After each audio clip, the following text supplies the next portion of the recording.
Saudações, guerreiros. A palavra do Senhor no Salmo 51, no versículo 7, diz assim: purifica-me com esopo e ficarei limpo. Lava-me e ficarei mais alvo do que a neve.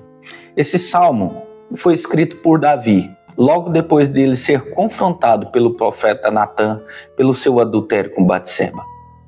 Davi mostra que, usando a palavra purifica-me, que ele reconhecia a sua necessidade de ser purificado, de se render por causa do pecado.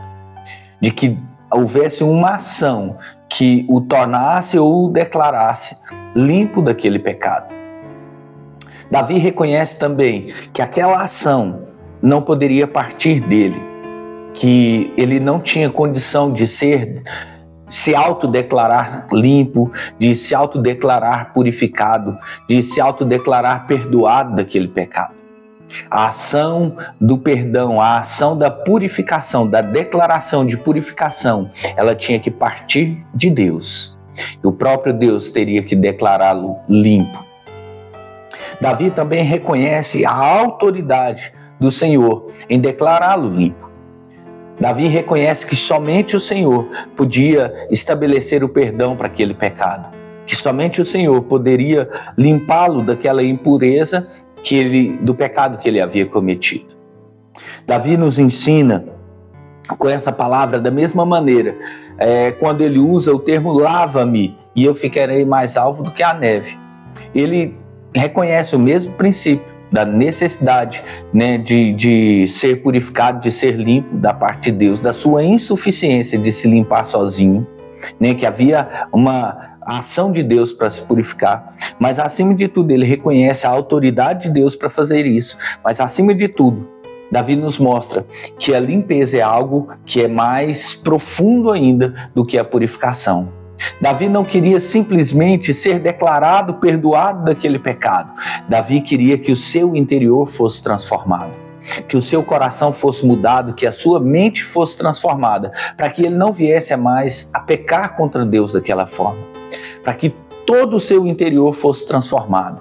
Quando Davi fala da limpeza, de lava-me, Davi está falando de algo que não é somente exterior, mas algo que também é interior, que vai mexer lá na profundidade da alma e do espírito de Davi, para que ele se torne puro e santo diante de Deus.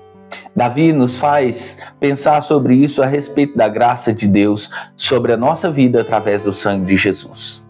Jesus, ele morreu na cruz para nos purificar de um pecado que nós não teríamos condição de fazermos isso sozinho. Somente pelo sangue de Jesus é que nós podemos ser declarados limpos do nosso pecado. E somente uma relação com Deus, uma intimidade com Cristo, pode nos lavar, mudando todo o nosso interior, todo o nosso ser e nos fazendo novas criaturas. Jesus falou para Nicodemos em João no capítulo 3 que nós precisamos nascer de novo. Isso fala de uma regeneração, isso fala de uma transformação, isso fala de uma mudança completa, de uma renovação de todo o nosso interior. Paulo fala em Romanos, no capítulo 2, no capítulo 12, no versículo 2, ele diz assim: e não vos conformeis com este século, mas transformai-vos pela renovação do vosso entendimento, para que experimenteis qual seja a boa, perfeita e agradável vontade de Deus. Tudo isso nos mostra que o lavar remidor de Cristo, a presença dele na nossa vida, não toca só o nosso exterior, não nos faz perdoados apenas exteriormente, mas muda quem nós somos por dentro. E é isso que nós devemos buscar em Deus. Não só o perdão de Deus, mas uma transformação plena e completa na nossa vida. Medite nisso. Deus abençoe a sua vida e a sua família em nome de Jesus.